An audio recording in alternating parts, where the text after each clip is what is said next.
नक्तबना जी का मान्यता पूरे राजस्थान में है।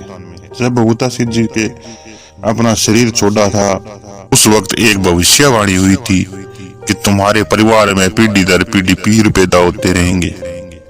और उसी भविष्यवाणी के कारण समय आने पर नक्तबना शाह जी भी बबूता सिंह जी के पोते थे। उन्होंने शरीर छोड़ा और देवजूनी में आगे आज पूरे राजस्थान में उनके चमत्कार देखे जाते हैं। नक्तबना जैसलमेर डिस्ट्रिक्ट के गांव गीरा से ढाणी सोलंकी में रहने वाले गोविंद सिंह जी के कोई औलाद न थी। वे राजपूत जाति से बिलोंग करते थे और निरंजन नाथ जी ने कृपया करके धूणे की बबूती गोविंद सिंह जी को दे दी। बबूती के प्रताप से गोविंद सिंह सोलंकी के यहाँ समय के साथ 4 बच्चे ने जन्म लिया, जिनका नाम बबूता, शेर सिंह और नरसिंह और बेटी का नाम सिंगारू रखा गया।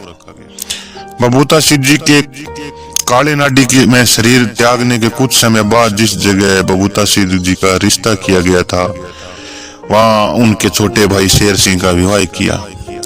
शेर सिंह जी के पुत्र अलसीसी जी के 3 पुत्रों ने जन्म लिया, प्रताप सिंह जी और जबर सिंह और कान सिंह। प्रहलाद सिंह जी का शादी के 2 महीने बाद ही देहांत हो गया।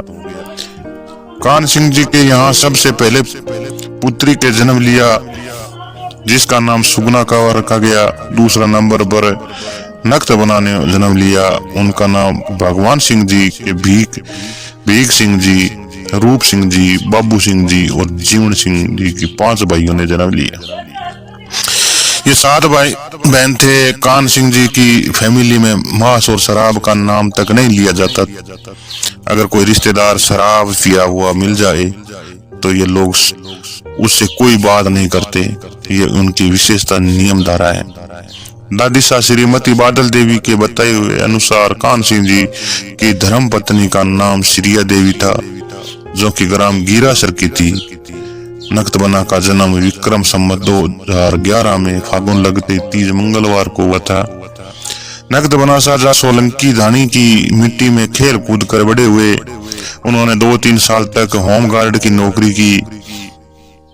ये अपने गांव से वफादार और ईमानदार होने के कारण संवत 2025-26 में गैंग का रूप पूरा काम नक्तबना शाह को सौंपा गया था और उनके अंतिम टाइम तक अकाल राहत मिस्टोल नक्तबना शाह के पास थे।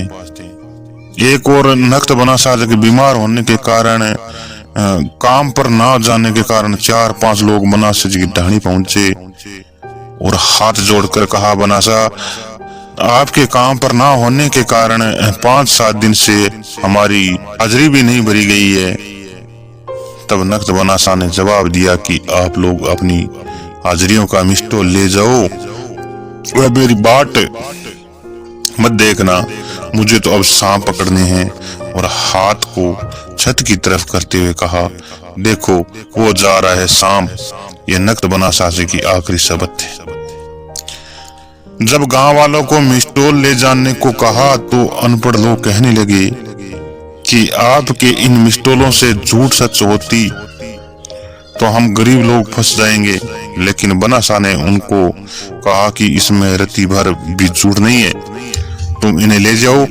इसके बाद तीसरे दिन विक्रम संवत 2026 में 10वें दिन चैत माह लगते ही वीरवार को साधारण बुखार में अपना शरीर त्याग दिया। घर में हाहाकार मच गया। घर में सबसे बड़ा लड़का, वो भी 17 साल की उम्र में मामूली बुखार में चले बसे। उससे बढ़कर और क्या दुख होगा। कान सिंह जी को यह घटना से बड़ा झटका लगा। उनका मन विचलित हो गया। उन्हें इस बात का बेहद अफसोस हुआ कि 40 साल से दादा बबूता सिंह जी की सेवा तन मन धन कर रहे थे और मेले में हर साल काली नाडी भी थे, जिसका मुझे आज से फल मिला। लेकिन भगवान की मर्जी से आगे किसकी चलती है। सेवा पूजा अब दादी ने संभाली, लेकिन दादा सा ने उस गम को भुलवा दिया और कहा कि सेवा मत छोड़ना, तुम्हारा घर के आगे मेला लगेगा, तब नक्त बनासा के पिता मन कुछ तसल्ली मिली। विक्रम संवत 2036 में नक्त बना अपनी बहन सुगुना के मुख से बोले और कहा, मैं नक्त हूँ और मेरा शैतान बोरटी के पास बनाओ। एक परिवार में बच्चे को सांप ने काट लिया और वह मर गया। तब श्री नक्त बनासा वहां मौलिया सापा हाथ में चुटिया रस्सी लेकर पहुंचे और कहा कि मुझे पानी पिलाओ। इस पर वहां मौजूद लोगों ने कहा कि भाई ये तो इकलौता लड़का मर पड़ा है, आप पास वाले घर में पानी पी लो। बनासा आंगन में पहुंचे और शव के ऊपर से कपड़ा हटाते हुए कहा कि भाई उठ जा, इतनी गहरी नींद मत लो। लड़का जीवित खड़ा हो गया और सभी लोग हैरान रह गए और पूछने लगे कि आप कौन है। सब उन्होंने कहा कि मैं कानासी के सोलंकी का लड़का हूँ और शरण वाला नहर के पास मेरी ढानी है। आपका भला हुआ है तो ढानी के पास बोरटी वृक्ष के फेरी लगाने इस लड़के को ले जाना। इतना कहकर बनासा ने पानी नहीं पिया और घर के बाहर चले गए। वे लोग पूछते पूछते गए और फेरी लगाई। तब से वहां लड़का भदवे की शुक्ल पक्ष की चौथ को वहां फेरी लगाने आता है और हमेशा आता रहेगा। नक्त बना का चमत्कार। नक्त बनासा के चमत्कार सुनकर आदि दादी साहब बादल देवी ने कहा, नक्तू लोग कहते हैं हमारा भला होता है और नक्ता सिद्ध, मुझे भी आंख दे दे, मुझे भी विश्वास हो जाएगा कि हमारा नक्त सिंह सिद्ध हो गया है। दूसरे दिन प्राप्त 3 बजे दादी साह के नक्त सिंह को पुकारा। दादी उठ जा, तुम्हें दिखाई देगा और बिलोना शुरू कर दे। दादी साह ने पूछा, तू कौन है भाई? तो नक्त बनासा ने जवाब दिया कि मैं नक्ता हूँ। लेकिन दादी को विश्वास नहीं हुआ और उन्होंने कहा, वह तो 10 साल पहले संसार छोड़ चुका, अब नक्तू कहाँ? दादी साह आप बाहर आ जाओ, आपने कल याद किया था कि नक्त सिद्ध हो, वो मुझे भी आंख क्यों नहीं देता, मैं आपको आंखें देने आया हूँ। तब दादी साह उठी और उन्हें दिखने लगा था।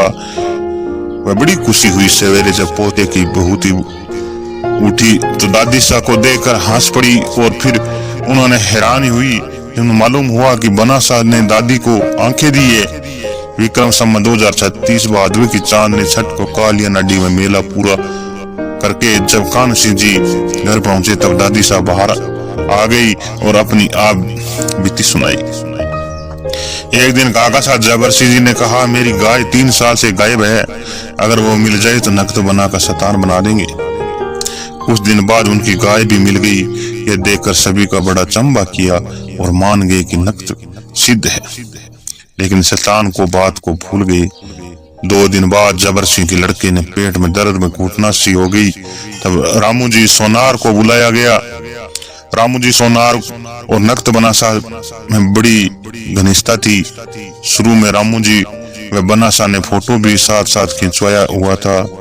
रामू जी सोनार ने विवाह में ऊंट भी नक्त बनासा ही लेकर गए। रामू जी सोनार ने जबर सिंह के लड़के के पेट में घुटन देखकर काजी की ढानी में जोत करने को कहा। घर वालों ने जोत करके रामू जी को दे दी।